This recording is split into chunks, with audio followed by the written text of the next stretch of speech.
Bonjour les aventuriers. Cette fois-ci, après avoir découvert ce qu'était un arthropode, puis d'avoir parlé théorie de l'évolution, miracle des insectes, tous ceux qui n'aiment pas ces bestioles vont pouvoir se venger un petit peu. Enfin, s'ils sont encore là, parce qu'il faut quand même bien reconnaître que vouloir lancer une chaîne YouTube en mettant des photos d'araignées en gros plan, c'était peut-être pas l'idée du siècle. Clôturons donc cette petite série sur les arthropodes et les insectes par le sujet le moins drôle. On va parler de leur disparition. Vous connaissez la phrase célèbre « Si les abeilles venaient à disparaître, l'humanité n'en aurait plus que pour 4 ans ». Bon, en vrai, Albert Einstein n'a jamais dit ça. Déjà parce que le gars était physicien et qu'il n'y connaissait absolument rien en abeilles, et qu'il était probablement pas du genre à l'ouvrir sur des sujets qu'il maîtrisait pas, mais en plus parce que... c'est faux. Les abeilles ne sont pas, et de loin, les seuls pollinisateurs. Mais ça n'est pas pour autant que ce serait une bonne nouvelle de les voir disparaître, loin de là.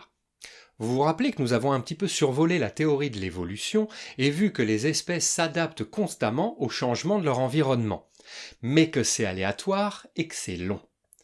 Heureusement pour la vie, sauf astéroïdes vengeurs ou volcans bien vénères, la plupart de ces changements prennent du temps et les espèces peuvent s'adapter. Alors pourquoi pas cette fois-ci, me direz-vous ? Eh bien parce qu'Homo sapiens est super fort. Il met le souk aussi efficacement qu'un astéroïde vengeur ou que des volcans bien vénères.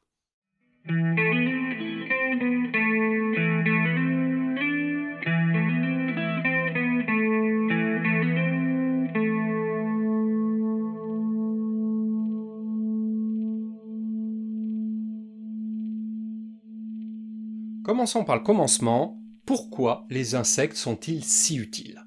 5 points de base. 1. Ils se font bouffer. Partout, tout le temps, ils se font bouffer. Au petit-déj, au dîner, au goûter, par les oiseaux, les chauves-souris, les poissons, les amphibiens, les taupes, les hérissons, enfin, plein de trucs. Ils passent leur temps à se faire bouffer. Et ces plein de trucs se font manger à leur tour, ce qui fait des insectes une étape cruciale dans la plupart des chaînes alimentaires. Par exemple, en Camargue, les moustiques sont un véritable fléau, à ne plus pouvoir mettre le nez dehors à certaines heures de la journée. Alors que les autorités luttent contre ces moustiques, une étude a démontré en 2020 que l'impact indirect des épandages d'insecticides s'étendait sur les oiseaux, libellules, batraciens, bref, tout ce qui mange les insectes. 2. Grâce à leurs petites mandibules trop choupies et leur système digestif vraiment varié, ils décomposent les déchets. On a vu le cas des bousiers et des bousses de vache, mais ce sont aussi des insectes qui contribuent à décomposer le bois mort, les cadavres, les feuilles, donc à faire du compost, à renouveler les nutriments du sol, ce qui permet aux végétaux de survivre, ce qui est juste la base de toute vie sur Terre. 3. Comme le disait Albert Einstein... Les abeilles, mais aussi les bourdons, les mouches, les coléoptères, les papillons, beaucoup de bestioles donc pollinisent les plantes. Environ 4 plantes sur 5 ont besoin des insectes pour leur reproduction. Ça ferait un paquet de fleurs et de fruits en moins sans nos amis à 6 pattes. Et il faut rajouter à ça la dispersion des graines. De nombreuses espèces sont dépendantes des insectes pour transporter leurs graines et leur permettre de s'étendre. Il y a une petite partie remplie de graisse et d'éléments nutritifs, les lyasomes, accrochés à la graine. Des insectes comme les fourmis vont emporter le tout, manger les lyasomes et laisser la graine sur place. 4. On l'oublie facilement parce que ça se passe en dessous de notre champ de vision et de nos habitats. Mais les insectes contribuent largement à façonner le sol sur lequel nous marchons. Les galeries des fourmis ou des termites, les trous remplis de smoothies de cadavres des nécrophores, les pièges creusés par les larves de fourmilions. Non, pas cela. Toujours pas. Oui, cela, ouais. Poudious que ce truc est flippant quand je pense que je jouais avec quand j'étais gosse. Bref, tout un tas de trucs creusent des trous, des galeries, remuent la terre, voire la digèrent. Les vers de terre ne font pas tout le boulot, les arthropodes en font un paquet aussi. Un sol bien aéré retient mieux l'eau, les nutriments et permet une meilleure croissance, voire une croissance tout court, des végétaux. 5. Les insectes régulent une bonne partie des parasites en faisant leur repas. Une seule coccinelle peut manger jusqu'à 100 pucerons par jour, et sa larve 150. Bon, restons honnêtes tout de même, une bonne partie des 10 parasites sont aussi des insectes. Mais comme je vous l'ai expliqué dans l'épisode précédent, tout est dans l'équilibre. 6. Celle-là va être d'un ordre un petit peu plus général. La nature s'adapte toujours, dit-on.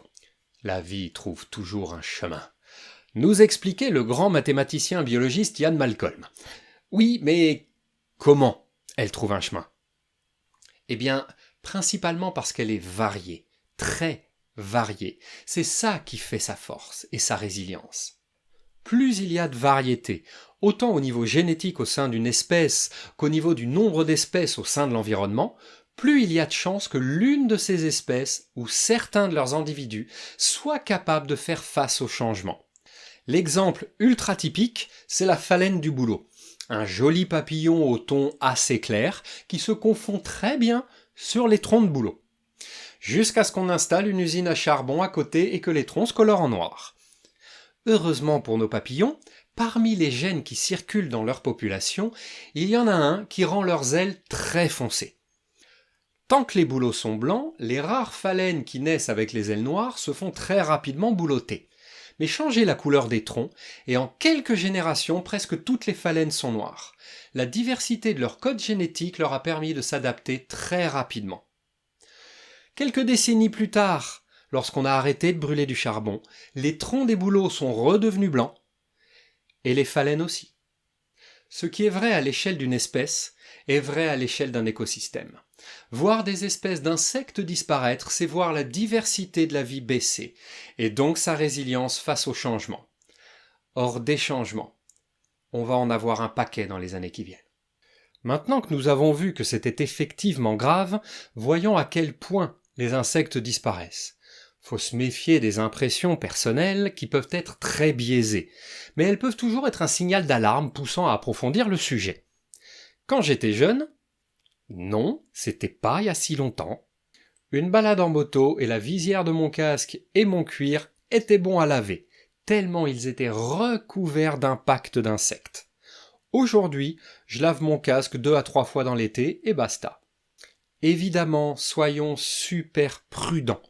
C'est une impression personnelle et elle est forcément biaisée.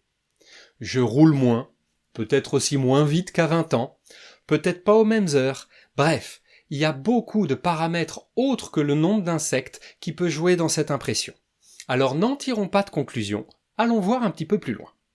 Déjà, une rapide recherche montre que je suis loin d'être le seul à avoir cette impression. Un certain nombre de journaux parlent même du syndrome du pare-brise vide. Ce n'est toujours pas une preuve, mais ça commence à faire beaucoup. Alors penchons-nous sur ce qu'en dit la science. Une étude publiée par la Société entomologique de Krefeld, aucune idée de comment ça se prononce, montre qu'entre 1989 et 2016, la quantité d'insectes volant dans des zones protégées d'Allemagne a baissé de 76%. Dans les forêts du nord-est de l'Amérique, depuis les années 70, c'est 80% de la biomasse des coléoptères qui a disparu, et pas loin de 40% du nombre d'espèces.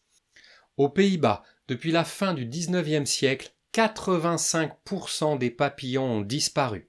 Les éphémères dans le Midwest américain ont vu leur population diminuer de moitié depuis 2012.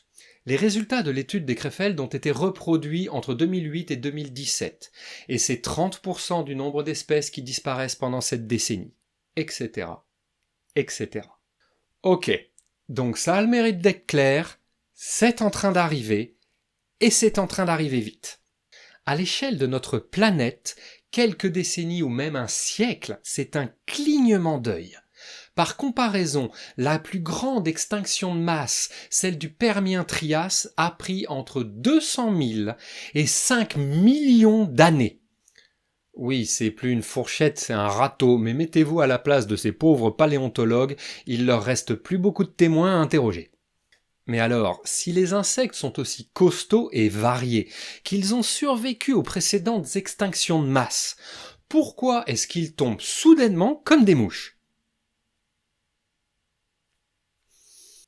La réponse à cette question n'est pas aussi simple qu'on le croit souvent. Il n'y a pas de consensus scientifique sur le sujet. Des études montrent certaines causes à certains endroits, mais aucune n'explique le phénomène dans sa globalité. Les pesticides utilisés dans l'agriculture ont bien sûr un fort impact, ainsi que les herbicides qui font disparaître les plantes nécessaires à certains insectes. De nombreuses études ne laissent aucun doute sur ce sujet. Mais ils ne peuvent pas être la seule réponse car il existe des endroits reculés, largement à l'abri des épandages, qui sont pourtant eux aussi touchés par la baisse de la biomasse des insectes.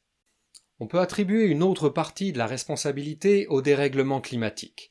Entre les événements extrêmes, inondations, sécheresses, froid et chaleur inhabituelle, qui prélèvent un lourd tribut aux populations d'insectes, il faut rajouter les modifications plus générales du climat. Au Costa Rica, par exemple, au milieu du siècle dernier, la saison sèche durait 4 mois. Aujourd'hui, elle en dure 6. Et les animaux doivent y survivre. Les réserves de nourriture constituées se révèlent insuffisantes, les périodes reproductrices sont bouleversées et le taux de reproduction baisse. Les vagues de température extrêmes qui sévissent au Pakistan, au Mexique ou en Inde lorsque j'écris cette vidéo doivent aussi faire de très gros dégâts. Et enfin, il ne faut pas négliger l'impact de la progression de notre population. L'occupation des sols ne cesse d'augmenter, que ce soit par nos logements ou nos infrastructures, ou par l'agriculture pour nourrir tout ce beau monde. Un agriculteur qui veut optimiser son champ traite aux insecticides et rase les haies qui séparent les parcelles, et ce faisant, il fait disparaître les derniers endroits où pouvaient se réfugier les insectes. Faut-il en vouloir à l'agriculteur ? Je ne pense pas. Le sujet est loin d'être simple et j'essaye en règle générale de ne pas tomber dans un travers, hélas, beaucoup trop fréquent, qui consiste à juger alors qu'on ne maîtrise pas bien le sujet. La plupart du temps, ils font ce qu'ils peuvent et ils ne s'en sortent déjà que très difficilement, quel que soit le pays dans lequel ils vivent. Il faut repenser notre système, pas chercher des coupables. D'ailleurs, en parlant d'agriculture et de nourrir la population, j'ai un point un peu désagréable que j'aimerais soulever. Notre nourriture a un impact écologique considérable, personne ne le nie. La consommation de viande en premier lieu, c'est un fait. Et pourtant nous avons sous la main une source de protéines particulièrement riche et facile à produire. Vous me voyez venir ? Alors, si on causait un petit peu de la possibilité de manger, de déguster, de se régaler de ces petites bestioles à 6 pattes. Déjà, en règle générale, les insectes sont très pauvres en graisse et en sucre, ce qui les place au-dessus de pas mal de trucs qu'on n'hésite pourtant pas à manger. Ils sont riches en oméga 3 insaturés, comme les poissons, mais les poissons sont beaucoup plus difficiles à élever. Ils sont plus riches en protéines que le bœuf. Ils contiennent 150 kilocalories par portion de 100 grammes, et tous les acides aminés essentiels, des vitamines, du cuivre, du sodium, du fer. En plus de ça, leur exosquelette de chitine n'est pas digeste et fait office d'accélérateur de transit comme la cellulose des végétaux. Vous savez, les fameuses fibres qui nous vendent beaucoup. Et pour couronner le tout, le rendement de leur production est sans comparaison possible. Pour 1 kg de protéines végétales, vous obtenez 900 g de protéines animales en élevant des criquets. Pour le bœuf, pour 1 kg de protéines végétales, vous obtenez 100 g de protéines animales et 300 g pour les volailles. En plus, les goûts sont variés. Enfin, il paraît. De nombreuses cultures le font déjà, notamment en Afrique. Alors pourquoi pas nous ? Qu'est-ce qui nous arrête ? Moi le premier, je veux surtout pas donner de leçons. On voit bien que ce qui est considéré comme appétissant ou comme repoussant n'est qu'une question de culture. En tant que Français, je fais frémir d'horreur les 3/4 de la planète avec mes fromages qui puent, accompagnés d'escargots au cèpe. Alors, comment changer notre aversion naturelle pour les insectes ? Eh bien, je pense sincèrement que c'est en y réfléchissant posément, en envisageant sérieusement cette possibilité, en restant curieux et en prenant le temps d'y penser. Puis, en essayant à petite dose et en faisant essayer nos amis et nos enfants. Tapez insectes apéro sur votre moteur de recherche préféré et régalez-vous. Sans déconner, je plaisante pas, ça fait bizarre, mais c'est bon. J'aimerais finir cette vidéo un peu moins légère que les autres sur une note d'espoir. J'entends souvent ou je lis sur les réseaux sociaux les gens dire que l'humain est toxique, nocif, qu'il serait dans sa nature d'être destructeur. Et c'est vrai, au moins en partie, mais ça ne se limite pas à Homo sapiens. Quasiment toutes les espèces vivantes se développent autant qu'elles le peuvent. Si elles ne détruisent pas leur environnement, c'est grâce au fameux équilibre dont nous parlons depuis 2 épisodes. En caricaturant, si les pucerons ne détruisent pas toutes les plantes, Ce n'est pas parce qu'ils savent se contrôler, ce n'est pas parce qu'ils sont écologistes, c'est parce que les coccinelles les mangent. Lorsqu'une espèce se retrouve sans prédateur, sans limite, elle devient invasive et destructrice. Elle va se développer, se multiplier et dévorer toutes les ressources jusqu'à épuisement de son écosystème. Ça vous rappelle quelque chose ? C'est normal, c'est exactement ce qui arrive à l'homme depuis 10 000 ans, avec une très forte accélération récente.